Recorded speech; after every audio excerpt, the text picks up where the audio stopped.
Hello programmers, আসসালামু আলাইকুম। আশা করি সকলে ভালো আছো। তো আজকে আমরা স্ট্রিংয়ের দ্বিতীয় ভিডিওতে চলে আসছি। তো আজকের ভিডিওতে আমরা কিছু ইম্পর্ট্যান্ট ফাংশন অফ স্ট্রিং নিয়ে আলোচনা করব, যে ফাংশনগুলো স্ট্রিং অ্যালগোরিদমে বা স্ট্রিংয়ের ক্ষেত্রে প্রচুর ইউজ হয়ে থাকে। আমি যেগুলো ইউজ করে আসছি, আমার যেগুলো মনে হয়েছে যে কম্পিটিটিভ প্রোগ্রামিংয়ে এই ফাংশনগুলো আসলে অনেক বেশি ব্যবহার হয়ে থাকে স্ট্রিং থেকে। তো আজকে আমি এই ভিডিওতে সেই ফাংশনগুলো সম্পর্কে আলোচনা করব। তো চলো দেরি না করে শুরু করা যাক।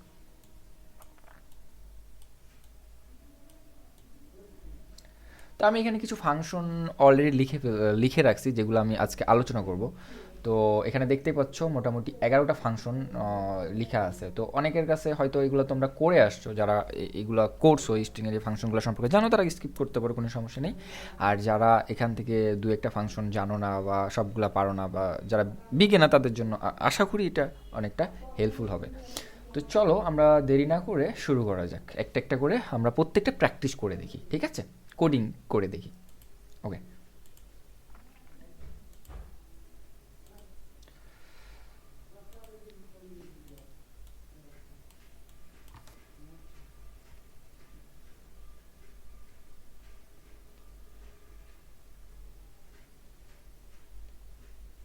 ওকে, তো সর্বপ্রথম আমরা যে ব্যাপারটা নিয়ে আলোচনা করব সেটা হচ্ছে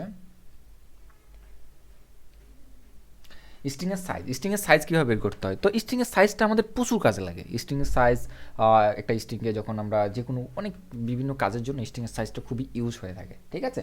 তো চলো আমরা একটা স্ট্রিং নিয়ে ফেলি।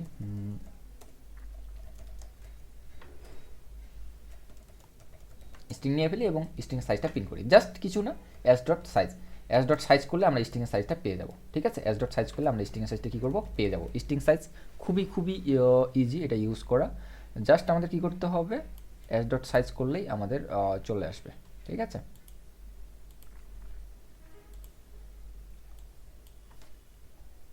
সরি, একটু দুঃখিত।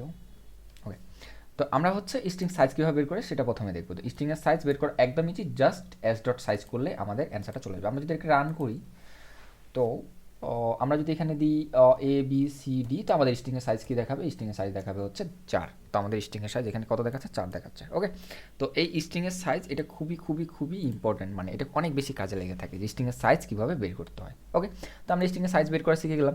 এবার আমরা দেখবো একটা স্ট্রিংয়ে কীভাবে শর্ট করতে হয়, একটা স্ট্রিংয়ে কীভাবে শর্ট করতে হয়, এই বিষয়টা সম্পর্কে আমরা এখন ধারণা নিব। ওকে, তো স্ট্রিং শর্ট করা আসলে খুব বেশি একটা কঠিন না। আমরা সর্বপ্রথম একটা স্ট্রিং নিলাম ইনপুট হিসাবে এবং স্ট্রিংটাকে আমরা প্রিন্ট করে দেখি যে string S C out S. হ্যাঁ, এবার আমাকে জাস্ট কী করবো, স্ট্রিংটাকে শর্ট করবো। জাস্ট কিছু না, শর্ট ফাংশন ইউজ করতে হবে। Short function s dot begin comma s dot end. যদি আমরা এস ডট বিগেন এবং এস ডট ইন করি, তাহলে স্ট্রিংটা কী হয়ে যাবে, শর্ট হয়ে যাবে। আমরা যদি নিই যে এ সি ডিবি, তাহলে আমাদের কিন্তু এবিসিডি শর্ট হয়ে প্রিন্ট হবে, ঠিক আছে? আমরা যদি তখন স্ট্রিংটাকে প্রিন্ট করে দেখি তাহলে বুঝতে পারবো।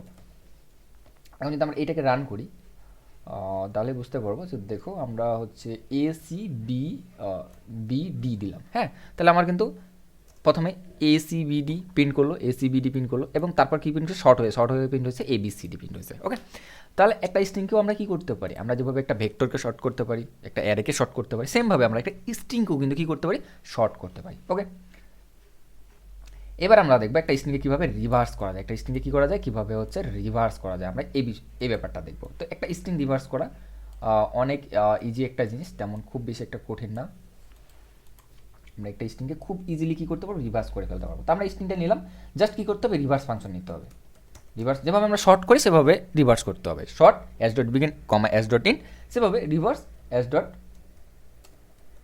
বিগিন কমা হচ্ছে এস ডট ইন। এই আমাদের স্ট্রিংটা কিন্তু শর্ট হয়ে যাবে, ঠিক আছে? তো আমরা যদি একটু প্রিন্ট করে দেখি তাহলে বুঝতে পারবো। ওকে, তো সর্বপ্রথম আমরা সাধারণ স্ট্রিংটাকে প্রিন্ট করি, দেন রিভার্স করে আমরা রিভার্স স্ট্রিংটা প্রিন্ট করবো। ওকে, তো আমরা যদি একটু রান করে দেখি, তো দেখো আমাদের এ বি সি ডি, তাহলে আমাদের কিন্তু কী আসবে, ডিসি বিএ। দেখো আমাদের সর্বপ্রথম কী প্রিন্ট হয়েছে, A B C D print হচ্ছে, এবং পরের বার রিভার্সে কী প্রিন্ট হয়েছে, ডিসি বিএ। আমাদের স্ট্রিংটা কী হয়ে গেছে, রিভার্স হয়ে গেছে। তাহলে আমরা খুব ইজিলি কী করতে পারি, একটা স্ট্রিংকে শর্ট করতে পারি এবং একটা স্ট্রিংকে রিভার্স করতে পারি, যেটা আমরা এখনই দেখলাম। ওকে, এবার আমরা যে কাজটা করব সেটা হচ্ছে সাবস্ট্রিং। একটা সাবস্ট্রিং কীভাবে বের করতে হয়, একটা স্ট্রিংয়ের যে কোনো একটা খণ্ড কীভাবে আমরা বের করতে পারি। ওকে, তো এটাও খুব বেশি একটা কঠিন না, খুবই ইজি, জাস্ট সাবস্ট্রিং ইউজ করা দেখতে হবে।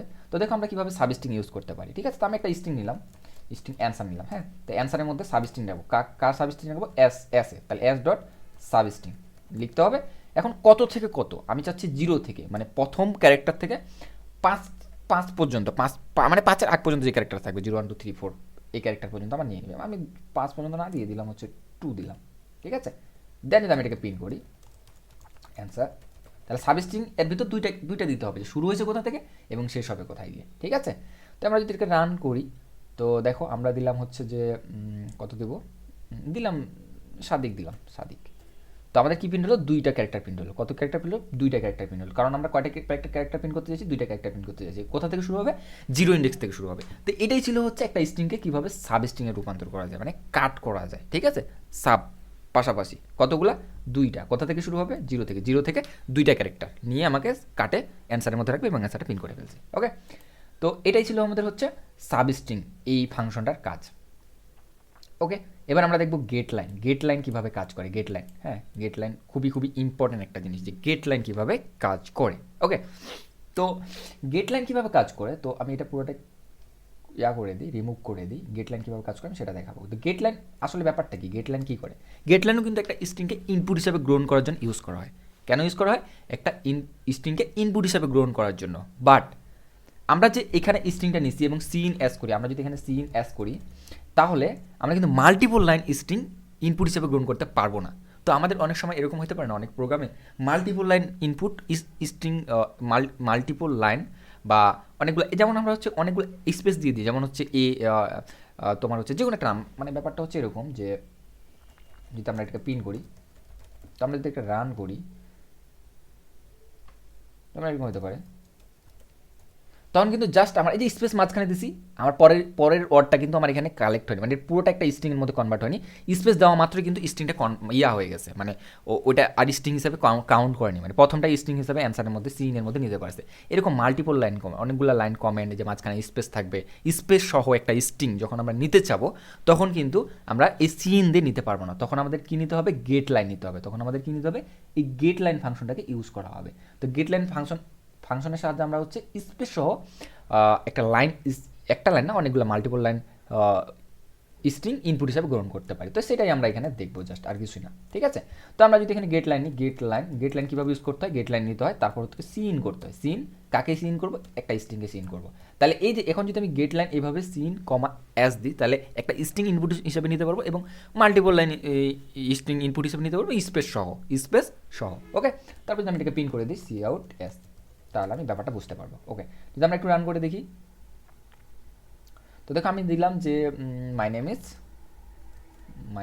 ইজ সাদিক। আমরা রান করি, দেখো আমাদের পুরো লাইনটা কিন্তু এবার স্ট্রিং হিসাবে নিয়ে নিয়েছে, পুরোটা স্পেস সহ কিন্তু পুরোটাই নিয়ে এসেছে এবং পুরোটাই প্রিন্ট করছে যে মাই নেম ইজ সাদিক। ওকে, তো এটাই ছিল হচ্ছে গেট লাইনের কাজ। তাহলে আমরা গেট লাইনের কাজ দেখলাম। ওকে, এবার দেখবো টু আপার আর হচ্ছে টু লোয়ার। টু লোয়ার তেমন কিছুই না, জাস্ট টু আপার কী করবে, একটা ক্যারেক্টারকে কী করবে, টু আপার মানে তো আপনার লোয়ার কেস লেটারকে আপার কেসে বানিয়ে দেবে, আর টু লোয়ার কী করবে, যে আপার কেস লেটারকে তোমার হচ্ছে যে কী করবে, লোয়ার কেসে বানিয়ে দেবে। এটাই, আর কিছু না, মানে ব্যাপারটা এরকম হতে পারে। আমি যদি এটাকে প্রিন্ট করি যে 4 int i = 0 i less than s dot size, ঠিক আছে, এবং i প্লাস প্লাস যদি করি, তো আমি এখানে প্রিন্ট করবো যে ch ইকুয়াল কী করবো, যে টু সবগুলা লোয়ার কেস লেটারকে আপার কেসে বানিয়ে দেবো, মানে টু আপার দিয়ে জাস্ট এস অফ আই করে দিলাম। তো আমি এটাকে প্রিন্ট করি এখন, তো দেখি আমাদের কি প্রিন্ট হয়। সবগুলো কিন্তু আপার কেস হয়ে যাবে, টু আপার হয়ে যাবে, সবগুলো কী হয়ে যাবে, লোয়ার কেসগুলো সব আপার কেসে চলে আসবে। ঠিক আছে, তো আমি দেখি যে মাই নেম ইজ সাদিক। তো দেখো আমাদের সর্বপ্রথম my name is Sadiq print করছে, কারণ আমি প্রথম প্রিন্ট করছি, এবং তারপরে যেটা প্রিন্ট হয়েছে সবগুলো কী হয়ে গেছে, আপারে চলে আসছে। ওকে, তো সেমভাবে টু আপার আমরা হচ্ছে টু লোয়ারও করতে পারি, মানে আপারগুলো কী হয়ে যাবে, যদি আপারগুলো লোয়ার কেস হয়ে যাবে। ঠিক আছে, টু লোয়ার যদি করি, এবার যদি আমরা একটা রান করি, তো দেখো আমি এবার সবগুলো ক্যারেক্টার বড় হাতে দেবো, যে এমডি সাদিক দিলাম। ঠিক আছে, তাহলে দেখো আমাদের এমডি সাদিক প্রিন্ট করলো, এবং হচ্ছে দেখুন এখানে কি হয়েছে, সব ছোটো হাতের ক্যারেক্টার চলে আসছে। ওকে, তো এটাই ছিল হচ্ছে টু আপার এবং টু লোয়ার এই ফাংশন দুটার কাজ। এবার আমরা একটা মোস্ট ইম্পর্ট্যান্ট ফাংশনের কাজ দেখব, সেটা হচ্ছে ইজ স্ট্রিং স্ট্রিম। এই ফাংশনটা খুবই খুবই খুবই ইম্পর্ট্যান্ট একটা জিনিস। হ্যাঁ, মানে ব্যাপারটা হচ্ছে আমরা এগুলো বেসিকই করতে পারবো, কোনো সমস্যা নাই, বাট এটা খুবই ইম্পর্ট্যান্ট। কী ইম্পর্ট্যান্ট, এর কী কাজ করে আমি এটাকে দেখাই। যে is string I string stream, I string stream এটা কী করে, আই স্ট্রিং স্ট্রিম এই ইয়াটা ফাংশনটা আমাদের মেনলি কী করবে, আমাদের হচ্ছে একটা স্ট্রিংয়ের মধ্যে কতগুলো ওয়ার্ড আছে, আমি ওয়ার্ডগুলোকে ছোটো ছোটো করে ভেঙে নিতে পারবো, ছোটো ছোটো করে কী করতে পারবো, ভেঙে নিতে পারবো এবং সেগুলো পিন করতে পারবো বা রাখতে পারবো, সেগুলো নিয়ে কাজ করতে পারবো। মানে ব্যাপার হচ্ছে একটা স্ট্রিংয়ের মধ্যে বা একটা লাইনের মধ্যে কতগুলো ওয়ার্ড আছে, প্রত্যেকটা ওয়ার্ডকে আমি পিন করতে পারবো। কার সাহায্যে, আই স্ট্রিং স্ট্রিম। ভালো মতো আরেকটু শুনে নিই যে একটা স্ট্রিংয়ের মধ্যে কতগুলো ওয়ার্ড আছে, একটা স্ট্রিংয়ের মধ্যে স্পেস সহ যখন আমরা একটা স্ট্রিংকে নিব, ওই স্ট্রিংয়ের মধ্যে কতগুলো ওয়ার্ড আছে, এই যে আই স্ট্রিং স্ট্রিম এটাকে আমাকে আনে দিতে পারবে। কী করতে পারবে, আনে দিতে পারবে। তো এটা কীভাবে ইউজ করতে হয় ভালো মতো একটু দেখে নিন কীভাবে ইউজ করতেছি। তো আমি সর্বপ্রথম গেট লাইন দিয়ে ইনপুটটা নিলাম, কারণ আমি স্পেস সহ একটা স্ট্রিং, অনেক বড় একটা লাইন স্ট্রিং দিব, এবং আমি কী করব, ওই স্ট্রিংয়ের মধ্যে কতগুলো ওয়ার্ড আছে ছোটো ছোটো করে, মানে প্রত্যেকটা ওয়ার্ডকে আমি জাস্ট প্রিন্ট করব। ঠিক আছে, ওয়ার্ডকে মানে স্পেস বাদে পাশাপাশি যতগুলো ক্যারেক্টার থাকবে মানে একটা ওয়ার্ড হবে, তো ওটাকে আমি প্রিন্ট করব। ঠিক আছে, তো এটার জন্য আমাকে কী ইউজ করতে হবে, আই স্ট্রিং স্ট্রিম। তাহলে আই স্ট্রিং স্ট্রিম লিখলাম, তারপর যে কোনো একটা নাম দিতে হবে, যে কোনো দিলাম, যেমন আইএসএস দিলাম। হ্যাঁ, এর ভিতর কাকে আমি ভাঙবো, ছোটো ছোটো করে ভাঙে কোন স্ট্রিংটাকে ভাঙে আমি হচ্ছে ওয়ার্ডে কনভার্ট করবো, আমি হচ্ছে এস স্ট্রিংটাকে ভাঙে ওয়ার্ডে কনভার্ট করবো, এটা দিয়ে দিলাম। ঠিক আছে, এখন জাস্ট আমাকে কী করতে হবে, পিন করতে হবে। তো আমি একটা স্ট্রিং নিলাম, স্ট্রিং অ্যান্সার বা ওয়ার্ড। এখন আমি জাস্ট কতগুলা সবগুলা ওয়ার্ড কিন্তু ভাঙে কার মধ্যে চলে আসছে, আইএসএস এর মধ্যে, এস এর মধ্যে যতগুলা ওয়ার্ড আছে সবগুলা ওয়ার্ড ভাঙে আইএসএস এর মধ্যে চলে আসছে, আমাকে জাস্ট এগুলো পিন করে দিতে হবে। তো আমি হোয়েল যতক্ষণ পর্যন্ত যে আইএসএস এই যেটা দুইটা দিতে হবে, দেন আমি এটা কার মধ্যে রাখতেছি, ওয়ার্ডের মধ্যে রাখতেছি। যতক্ষণ পর্যন্ত আইএসএস এর মধ্যে ক্যারেক্টার থাকবে সেগুলো কার মধ্যে ঢুকবে, ওয়ার্ড থাকবে সবগুলো ওয়ার্ড কার মধ্যে ঢুকবে, এই ওয়ার্ড স্ট্রিংটার মধ্যে ঢুকবে, এবং এই ওয়ার্ড স্ট্রিংটাকে আমি কী করবো, পিন করে দেবো। এই ওয়ার্ড স্ট্রিংটা আমি পিন করে দেবো। যদি আমি এটাকে এখন একটু রান করি, তাহলে আমি দেখতে পাবো, যদি আমি লিখি যে মাই নেম ইজ সাদিক, তাহলে আমার এখানে কয়টা ওয়ার্ড আছে, একটা দুইটা তিনটা চারটা ওয়ার্ড আছে। তাহলে আমি যদি ইন্টার চাপি, দেখো আমার সর্বপ্রথম my name is Sadiq print করছে, এবং তারপর দেখো ওয়ার্ডগুলো প্রিন্ট হয়েছে, যে মাই, তারপর নেম, তারপর ইজ, তারপর সাদিক। ওকে, তাহলে আই স্ট্রিং খুবই খুবই ইম্পর্টেন্ট একটা ফাংশন। এটা আমাদের জানতে হবে যে আই স্ট্রিং এটার সাহায্যে কী করতে পারি, আমরা একটা স্ট্রিংয়ের ওয়ার্ড ভাঙে নিতে পারি, ওয়ার্ডগুলো ভাঙে রাখতে পারি, এবং সেগুলো নিয়ে যে কোনো কাজ পরবর্তীতে করা যেতে পারে। এটা আমরা এমনিতেও করতে পারি যে স্পেস পাইলে নিব না, স্পেস ছাড়া নিব, তো এটা আসলে অনেক বেশি প্যারা হয়ে যাবে, ভেজাল হয়ে যায়, যেটা আমরা খুব ইজিলি আই স্ট্রিং এই ফাংশনের সাহায্যে খুব ইজিলি করে ফেলতে পারি। ওকে, এবার আমরা যেটা দেখব সেটা হচ্ছে ইরেজ করা, কিভাবে একটা স্ট্রিংয়ের যে কোনো ক্যারেক্টারকে ইরেজ করতে পারি। খুব ইম্পর্ট্যান্ট একটা জিনিস, কারণ আমরা অনেক সময় প্রথম ক্যারেক্টারটা ইরেজ করা দরকার হবে, মাঝের ক্যারেক্টার ইরেজ করা দরকার হবে, বা যে কোনো একটা ক্যারেক্টার ইরেজ করা দরকার হয়। তো সবচেয়ে বেশি ইম্পর্টেন্ট হচ্ছে প্রথম ক্যারেক্টারটা। অনেক সময় একটা স্ট্রিংয়ের প্রথম ক্যারেক্টারটাকে ইরেজ করা দরকার হয়, ঠিক আছে, শেষের ক্যারেক্টারকে ইরেজ করা দরকার হয়। তো আমরা প্রথম ক্যারেক্টারটা বা যে কোনো ক্যারেক্টারকে ইরেজ করার একটাই ওয়ে, সেটা হচ্ছে এস ডট ইরেজ। দেন কোন ক্যারেক্টারটা ইরেজ করবো, প্রথমটা বা তৃতীয়টা যাই ইরেজ করি না কেন, এস ডট বিগিন লিখতে হবে। বিগিন দেওয়ার পর প্লাস কোন ক্যারেক্টারটা ইরেজ করতে চাচ্ছি, আমি প্রথম ক্যারেক্টারটা তাহলে 0, আমি দ্বিতীয় ক্যারেক্টারটা তাহলে 1, আমি তৃতীয় ক্যারেক্টার তাহলে 2, আমি চতুর্থ ক্যারেক্টারটা তাহলে 4, 3। ঠিক আছে, মানে 0 থেকে যেহেতু শুরু হয়, আমি যদি 0 দিই তাহলে প্রথম ক্যারেক্টারটা ইরেজ হয়ে যাবে। ইরেজ হওয়ার পর আমি এটাকে প্রিন্ট করতে পারি যে সি আউট এস। প্রথম ক্যারেক্টারটা ইরেজ করার ম্যাক্সিমাম সময় এটা দরকার হয়। ঠিক আছে,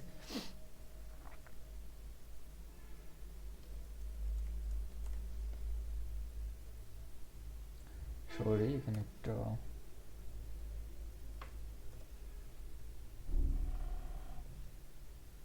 ওকে, যদি আমি এবার প্রিন্ট করি যে সাদিক, তাহলে আমার কিন্তু এসটা ইরেজ হয়ে গেছে, কারণ আমি প্রথম ক্যারেক্টারটা ইরেজ করে দিছি। যদি আমি এখানে 1 দিতাম, দেখি কোনটা ক্যারেক্টারটা ইরেজ হয়, 1 দিতাম, যদি আমি এবার সাদিক লিখি, তাহলে কিন্তু আমার দ্বিতীয় ক্যারেক্টার এটা কিন্তু রিমুভ হয়ে গেছে, SDIQ লেখা আছে। ঠিক আছে, তাহলে এভাবে আমি কি করতে পারি, ইরেজ ফাংশনকে ইউজ করে আমি কিন্তু স্ট্রিংয়ের যে কোনো ক্যারেক্টারকে ইরেজ করে দিতে পারি, যেটা আমার খুবই খুবই ইম্পর্টেন্ট এবং কাজে লাগে। ঠিক আছে, ওকে, এবার আমি পপ ব্যাক করতে পারি। কি করতে পারি, পপ ব্যাক। পপ ব্যাক কী করবে, শেষের ক্যারেক্টারটাকে পপ করে দেবে, শেষের ক্যারেক্টারটাকে পপ করে দেবে। যদি আমি লিখি এস ডট পপ ব্যাক, তাহলে আমার কিন্তু একটা স্ট্রিংয়ের সবশেষে যে লাস্টে যে ক্যারেক্টারটা থাকবে ওই ক্যারেক্টারটা কী হয়ে যাবে, পপ হয়ে যাবে। ঠিক আছে, যেমন আমি যদি লিখি সাদিক, তাহলে আমার কিউটা পপ হয়ে গেছে, যে সাদি চলে আসছে। ঠিক আছে, তো এটাই হচ্ছে পপ ব্যাক ফাংশনের কাজ, যে শেষে একটা স্ট্রিংয়ের শেষে লাস্টের ক্যারেক্টারটা কী করবে, পপ করে দিবে। ওকে, তারপর হচ্ছে পুশ ব্যাক কিছু না, শেষ থেকে একটা স্ট্রিং একটা ক্যারেক্টারকে আমি কী করতে পারবো, পুশ করতে পারবো, শেষ থেকে একটা ক্যারেক্টারকে পুশ করতে পারবো। যেন আমি করতে পারি যে এস ডট পুশ ব্যাক, কী পুশ ব্যাক করলাম, যে মনে করো যে এ পুশ ব্যাক করলাম, একটা ক্যারেক্টার পুশ করলাম, তার নাম হচ্ছে এ। দেন আমি যদি এটাকে প্রিন্ট করি সি আউট এস, তাহলে আমি বুঝতে পারবো, দেখো যে আমি সর্বপ্রথম দিলাম যে এ বি সি, এটাকে প্রিন্ট করলাম, প্রথমে এবিসি প্রিন্ট হলো, তারপর তার মধ্যে একটা এ ক্যারেক্টার পুশ হলো স্ট্রিংয়ের মধ্যে, এবং তারপর প্রিন্ট হলো এ বি সি এ। ওকে, তো এটা ছিল হচ্ছে আমাদের পুশ ব্যাক ফাংশনের কাজ। পুশ ব্যাক ফাংশনের কাজ কি, শেষের দিকে একটা ক্যারেক্টারকে কী করবে, সে পুশ করে দিতে পারবে। তো এটুকুই ছিল আমাদের আজকের আলোচনা। তো আশা করি তোমরা অনেক কিছু শিখতে পারছো, যেমন হচ্ছে একটা স্ট্রিংয়ের সাইজ কীভাবে বের করতে হয় সেটা আমরা জানলাম, একটা স্ট্রিংকে কীভাবে শর্ট করতে হয় সেটা জানলাম, রিভার্স, তারপর হচ্ছে সাবস্ট্রিং কীভাবে বের করতে হয়, গেট লাইন দিয়ে স্পেস সহ কীভাবে অনেকগুলা লাইন স্ট্রিং ইনপুট গ্রহণ করা যায়, তারপর টু আপার কীভাবে একটা ক্যারেক্টারকে বড়ো করা যায়, কীভাবে একটা ক্যারেক্টারকে ছোট করা যায়, তারপর আই স্ট্রিমের সাহায্যে কীভাবে একটা স্ট্রিংয়ের ওয়ার্ডগুলোকে বের করা যায়, তারপর হচ্ছে ইরেজ করা যায় কীভাবে, যে কোনো একটা ক্যারেক্টারকে ইরেজ করা যায়, তারপর হচ্ছে পপ ব্যাক করা যায় কীভাবে, মানে শেষের ক্যারেক্টারকে ইরেজ করা যায়, তারপর হচ্ছে পুশ ব্যাক কীভাবে একটা শেষের ক্যারেক্টার অ্যাড করা যায়। তো এটুকুই ছিল আমাদের বেসিক আলোচনা। আমার মনে হয় যে এই ফাংশনগুলো ছাড়া অন্যান্য ফাংশন লাগতে পারে, তবে খুব একটা বেশি লাগে না, বাট এই ফাংশনগুলো খুবই খুবই ইম্পর্ট্যান্ট কিছু ফাংশন, যেগুলো খুবই ইউজ হয়ে থাকে। তো ঠিক আছে, সবাই ভালো থাকবা, সুস্থ থাকবা, আশা করি বুঝতে পারছো। ওকে, আল্লাহ হাফিজ।